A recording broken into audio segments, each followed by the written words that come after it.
مساء الخير من جديد أخواتي في ملتقى المرأة السريانية، ملتقى أخوات مريم البتول.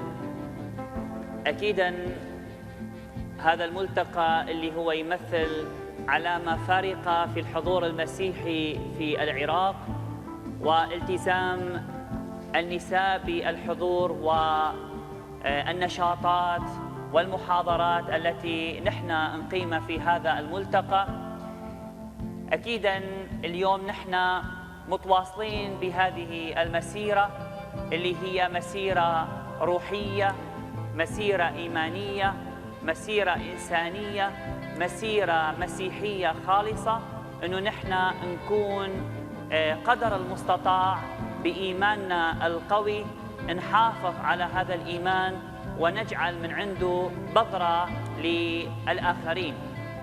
أكيداً بكل المحاضرات اللي نحن يكون عندنا في ملتقى أخوات مريم البتول، ملتقى المرأة السريانية، يكون عندنا محاضرات أخلاقية، محاضرات ليتورجية، محاضرات لاهوتية، ولكن اليوم محاضرتنا يمكن تختلف عن كل المحاضرات السابقة. اليوم نحن يقع على عاتق كل واحد من عندنا، إذا كان كاهن رجل دين، إذا كان راهبة، إذا كان إذا كان أب، إذا كانوا حتى أولاد، اليوم نحن يقع على عاتق كل واحد من عندنا إنه نهتم بأجسادنا، وهالأجساد انطلاقاً من الآية اللي هي يقول أجسادكم هياكل الروح القدس. اليوم نحن لازم نكون مؤتمنين على هذه الأجساد، مؤتمنين على هذه الأجساد من حيث أولاً أنه نحافظ على كرامة هذه الأجساد، لأن هذه الأجساد هي أجساد مخلوقة ومصنوعة ومجبولة بيد الخالق أولاً. ثانياً هذه الأجساد هي أمانة بين إيدينا أنه نحن نحاول قدر المستطاع أنه نهتم بها. ثالثاً أنه هالأجساد اللي عطانا إياها الله نحن لازم نكون دائماً محافظين عليها، لأنه هالأجساد مثل ما قلت هي أمانة. ومن خلال هالأجساد، أجسادنا أحبائي، لازم نحاول نحن نصل إلى ملكوت السماوات، لأنه بهالأجساد اللي أعطيت لنا، هالأجساد اللي خلقنا بيها، راح نحن نقدر نمجد اسم الله بيها، نسبح اسم الله بيها، ونكون نحن تلاميذ لله، ونكون نحن أبناء الله، ونكون نحن إخوة ليسوع المسيح، ونكون نحن أحباء الله. إذن هالأجساد أحبائي ما هي أنه لازم تكون نحاول نحن نشوهها، ولكن أجسادنا لازم نحاول نحن قدر المستطاع نربيها، أجسادنا نحافظ عليها، أجسادنا نحاول قدر المستطاع أنه نصونها، لأنه هالأجساد مثل ما قلت هي أمانة بأعناقنا. أيضاً هالجسد اللي عطالنا يا الله هو حتى نحن من خلاله نقدر نحن نتكاثر. هذا الجسد اللي أعطالنا يا الله من خلال سر الزواج يصير هالاتحاد بين الرجل والمرأة، ويصير عندنا هذا الحب الكبير اللي راح يعطي لنا بنين وبنات، ورح نحن نكون نعطي هالشهادة الحقيقية، ونكون نعيش الشهادة الإنجيلية وقت اللي راح يقول لنا انموا واكثروا واملأوا الأرض. هذه الأجساد اليوم أحبائي، اليوم كي تتعرض إلى إهانات، اليوم هذه الأجساد كي تتعرض إلى بيع، اليوم هذه الأجساد كي تتعرض إلى انتهاكات كثيرة، اليوم هذه الأجساد كي تكون هي وسيلة ممكن لإرضاء رغبات معينة. ممكن هذه الأجساد اليوم كي تكون، ومع كل الأسف أنه اليوم تستخدم هذه الأجساد لأهداف ما هي الأهداف اللي الله خلقها، ولا هي الأهداف اللي الله أوجدها بها. اليوم مع كل الأسف نشوف أنه هذه الأجساد بدأت تشوه من قبل الإنسان. اليوم هذه الأجساد اللي هي أمانة مع كل الأسف نقدر نقول اليوم شوهت هذه الأجساد، إذا كان شوهت بالدعارة، إذا كان شوهت بالبيع، إذا كان هذه الأجساد تشوه بالوشوم، إذا كان هذه الأجساد اليوم أيضا تشوه بطريقة أو بأخرى بالمخدرات اللي هو راح يكون موضوعنا لهذا اليوم. اليوم هذه الآفة اللي احتلت مناطقنا، هذه الآفة اللي كتحتل بلدنا العراق، هذه الآفة اللي بلشت تاكل أجساد كثيرين من شبابنا، من صبايانا، من هالأشخاص اللي هم خلقوا على صورة الله. هذه الآفة اليوم بلشت تفوت إلى مجتمعاتنا، ومع كل الأسف اليوم نحن لازم كعائلة نقف بوجه هذه التحديات، ولكن كثير من الأحيان العائلة كتكون ملتهية بأمور أخرى. فإذا يقع واجب على العائلة اليوم هي تكون قوية. هذه العائلة لازم الأب والأم يكونون دائما مراقبين لأولادهم، الأب والأم دائما يكونون في تواصل مع أبنائهم، الأب والأم يكونون في حالة صداقة مستمرة مع أولادهم، لأنه اليوم بلشنا نشوف انحلال العائلة، انحلال الأخلاق في العائلة، في المجتمعات، لأنه هنالك جماعات تحاول تبيع تنشر هذه المخدرات أو هذه الوسائل وتخليها تكون بين شبابنا، دلالة على شنو؟ دلالة على أنه يريدون قتل هالشباب، يريدون هالشباب ينهوهم من هالمجتمعات، وبالتالي تتحقق لعندهم أو لإلهم هالأشخاص اللي كيجيبوها تتحقق لإلهم المكاسب المالية. وهوني مع كل الأسف بألم أقول اليوم مع كل الأسف أصبح جسم الإنسان هو يباع. مع كل الأسف أصبح اليوم جلب المال على أساس صحة الإنسان.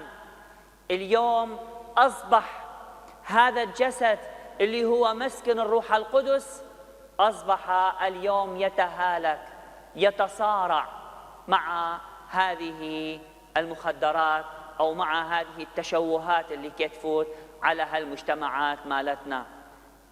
شنو هي الأسباب؟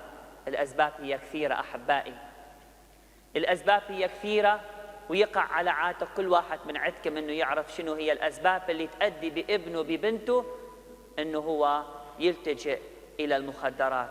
المخدرات راح تعطي لك راحة، ولكن هالراحة هي قتل. المخدرات راح تعطي لك النشوة، ولكن هي قتل أيضا. إذن أحبائي اليوم مسؤوليتنا نحن ككنيسة، مسؤولية كل واحد من عندنا، أنتم أولاد الكنيسة، أنه نقول لا للمخدرات، لأن المخدرات بدأت تفتك جسم شبابنا. اليوم المخدرات بلشت تقتل أولادنا واحد وراء الثاني، واليوم يقع على عاتق كل واحد من عندنا أنه يقول كلا ونعمل من أجل إصلاح هؤلاء الأشخاص. شلون راح نقوم بالإصلاح؟ الإصلاح هو بإيدنا أحبائي. الإصلاح راح يكون بصلاتنا، الإصلاح راح يكون بقراءتنا، الإصلاح راح يكون وقت اللي راح نستمع إلى التوصيات اللي هي صادرة من مؤسسات تهتم بها الأمر، أنه نحن نقول لا لهذه الأشياء اللي راح تضر وراح تقتل أولادنا. ولكن أحبائي بعد شوية راح أوضح لكم شنو هي هاي الأسباب اللي تخلي هالشباب، اللي هي أسباب وهمية. الوهم يأخذ الشباب، الوهم يأخذ هؤلاء اللي هم لب العائلة، لب المجتمع، لب الكنيسة، ويأخذهم إلى هذه الطرق، إلى هذه الوسائل، إلى هذه الجماعات اللي راح تحاول تقتل هؤلاء الشباب. إذن أحبائي اليوم أمنا الكنيسة تحذرنا وتقول انتبهوا على صحة أولادكم.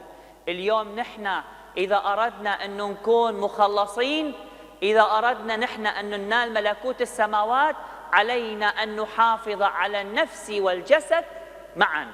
إذن الروح والجسد، لأن الروح ما راح يصل إلى ملكوت السماوات إذا ما كان الجسد هو بصحة سليمة بقوة.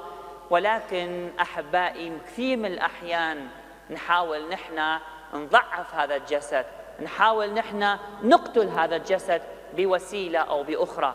ولكن اليوم لازم نقول نحن لا، لأنه هالمخدرات هي راح تكون سبب تعاستنا، هالمخدرات راح تكون هي سبب أنه نحن نكون نبتعد عن الله، هالمخدرات هي راح تكون سبب أنه نحن نخسر ملكوت السماوات. أكو واحد من عندنا يريد يخسر ملكوت السماوات؟ أكيدا لا، لأنه نحن حياتنا على الأرض هي وقتية، أما الحياة مع الله فهي إلى الأبد. اليوم لازم نكون نحن أقوياء، لازم نكون نحن مستمرين في هذه الشهادة حتى نكون نحن في ملكوت السماوات. مثل ما حكينا المخدرات إلى أسباب كثيرة. السبب الأول والأساسي اللي هو العائلة. اليوم العائلة هي مسؤولة على أولادها، والأم والأب لازم يكونون عينهم يقظة، عينهم مفتوحة على أولادها. ليش؟ لأنه هالعائلة هي اللي راح تحاول تكتشف أنه سلوك ابنها تغير، سلوك بنتها تغير، أخذت شيء معين أو هم حريصين عليها أو لا. إذن العائلة. ثانياً أصدقاء السوء. اليوم نحن أخواتي لازم نحن نكون نعرف أنه أولادنا مع منو كي يروحون، منو كي يصادقون، منو صديقهم المقرب، منو صديقتها المقربة، مع منو تروح وتجي للمدرسة. اليوم نحن عندنا مشكلة كثير كبيرة. اليوم الترويج وين صار ياخذ حيز أكبر اللي هو المدارس. المدارس أكيداً المدراء والمعلمات والمدرسين والمدرسات هم في تواصل، ولكن ممكن نشوف أكو كثيرين من الأشخاص يجندوهم لهذا الشيء. مثلا يجيبون بنت معينة يعطوا لها مخدرات تصير هي مروجة لصديقاتها بالمدرسة. مثلا وحدة راح تيجي تقول أنا راسي كيوجعني، راح تعطي لها حبة تقول لها خذي هاي الحبة راح ترتاحين.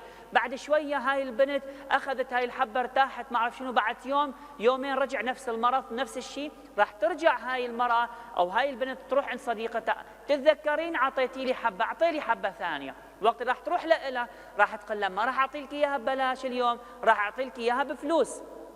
راح تقول لها أشقط، راح تقول لها بالبداية مثلا 5 10، هذيك راح تخسر فلوس، بس شوية شوية هاي راح تدمن، راح تروح تجيب فلوس أكثر وأكثر. إيش راح تكون المصيبة؟ المصيبة هاي البنت صارت مدمنة، الأم منشغلة بأمورها، الأب منشغل بأموره، هذا ما كي يهتم، هاي ما كي تهتم.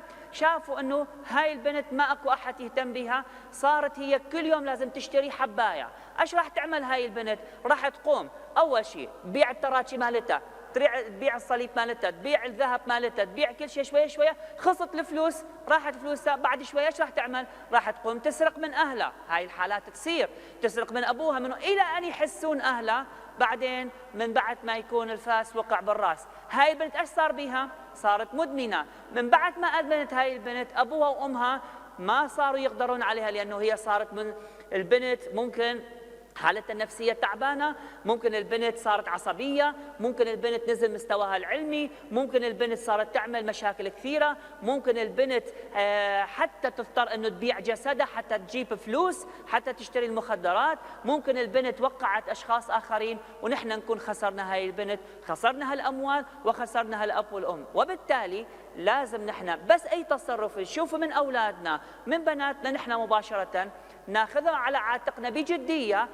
أكيداً الكنيسة هي موجودة، والشرطة المجتمعية موجودة، واللجان اللي هي مسؤولة عن المخدرات هي موجودة. نحن نحاول نبحث عن حلول حتى نحاول هاي البنت ننقذها أو هذا الولد ننقذه ونعمل إعادة تأهيل. إذن هذا كان السبب الثاني. السبب الثالث اللي هو أحبائي المشاكل اللي كيواجهها البلد. مثلا اليوم نحن كي نعيش بوضع مقلق، اليوم بلدنا ما هو بلد مستقر، اليوم التعيينات ماكو، اليوم فرص العمل هي قليلة. ايش راح يعمل هذا الشخص؟ راح يصير عنده وقت فراغ، راح يلتجئ الى اوقات او الى اماكن اخرى ممكن هو ياخذها، يمكن حتى يقول انا ارتاح شوية. كثير من عندنا يعملوها، ارتاح شوية. شلون راح ترتاح؟ يقوم يضحك على حاله، ياخذ حباية، ياخذ شيء معين، ياخذ شمة معينة، وبالتالي هو صار مدمن. شيء الآخر اللي هو يخلي هالشباب وهالبنات إنه يفوتون بهذا المعترك اللي هو التجربة. أحب أجرب، يجي صديقه يقول له دي جرب، ما يبغى، ايش قال لك هذه حباية وجارب، ايش قال لك هذه شمة وجارب. ايه يعملوها الأصدقاء، يعمل خطية هذا، ياخذ يجرب، ارتاح، عاش في عالم ما أعرف شنو، بعد شوية هذا العالم مثل ما قلت لكم قبل شوية هو عالم وهمي، ولكن من بعد ما أخذ هالحباية صار هو مدمن، وبالتالي راح يخسر شغله، راح يخسر فلوسه، راح يخسر أصدقائه، راح يخسر عائلته، وبالتالي راح يخسر المجتمع كلته، وراح هو يضطر يا أما ينتحر إذا كان هو مدمن كثير لأنه ما راح يسيطر على حاله، يا أما يقتل واحد من أهله أو اثنين من أهله حتى يأخذ فلوس، يا أما يقوم يسرق، يا أما يصير مجرم، يا أما ممكن إذا الله هداه يروح وين؟ راح يروح يتعالج ويسلم حاله حتى هو يكون همين أداة خلاص للشعب والمجتمع اللي عايش به، انه يقول هذول كي يروجون، هذول كي يبيعون، هذول كي يعملون هالشكل وهالشكل. فاذا احبائي اوصيكم ما تخافون انه تروحون تبلغون ابدا، لانه هاي هي فضيله، انه انا ابلغ عن شيء شفته، عن شيء لمسته، انه حتى لو كان ابنك لو كان بنتك كي يتعاطى، روحوا بلغوا انه انا ابني وقع بهالمشكله ويا ريت انتم تجون تنقذوني. اشو راح ينقذوكم؟ راح ينقذوكم وقت راح يقبضون على العصابه، وانت ابنك او بنتك ممكن راح تاخذ مكافاه، ممكن راح يكون حكمه قليل، ممكن حتى يكون له افراج، ولكن انه راح يكون انه نحن ننقذ مجتمعنا. هي ايضا شيء مهم. شيء آخر اللي هو يخلي المخدرات تزيد اللي هو مع كل الأسف الابتعاد عن الله. اليوم مشكلة كبيرة خواتي، كي نبتعد عن الله، صرنا مبتعدين كثير عن الله. اللي هو مبتعد عن الله راح يخسر حاله، اللي هو مبتعد عن الله راح يخسر حتى أهله، اللي هو مبتعد عن الله راح يخسر القيم والأخلاق، لأنه نحن بس ابتعدنا عن الله راح نفقد هالمحبة وراح نفقد هالراحة. فإذا واجبنا اليوم نرجع إلى الله، نرجع إلى حضن الله من جديد حتى نكون نحن متواصلين دائما مع الله، وتكون حياتنا وصحتنا هي بخير وبسلام، وحتى نحن ننعم بالأمان والسلام. إذا الغاية لا تبرر الوسيلة. أكيدا أكو بعض الأشياء المخدرة هي صحية، أكيدا ما ناخذها نحن باستشاراتنا الشخصية، ولا نحن نصير أطباء، ولا نحن نعطي أدوية مثل ما كثيرين من عندكم، كي يجعني راسي راح أخذ لك فولتارين، كي يجعني فلان شيء راح أخذ لك فلان شيء. لا، ما تعطون أنتم وصفات، أنتم ما أطباء، تراجعون الطبيب، والطبيب هو اللي راح يعطيها الوصفة. أكيدا هالوصفة ناخذها بوقتها، وهالشكل نحن راح نكون في أمان ونكون بسلام. إذا أحبائي المخدرات هي آفة، وهالآفة كي تفتك بعوائل كثيرة. أتمنى من عندكم إنه إذا لا سمح الله شفتم أي شيء بعائلتكم ما تترددون تروحون تبلغون، ما تترددون تاخذون القرار. إذا ما قدرتم أنتم تروحون تعالوا علينا، نحن نرافقكم، نرافق أولادكم، ونكون دائما سند لكم، ورح نمنع كل هالأشياء اللي هي تخرب العائلة. لأنه اليوم مهمة الكنيسة هي أن تبني العائلة، وهالعائلة أشون رح تنبني؟ رح تنبني وقت رح نكون كلتنا واحد، ونكون كلتنا عايشين بمخافة الله، وبركة الله تشمل الجميع. آمين.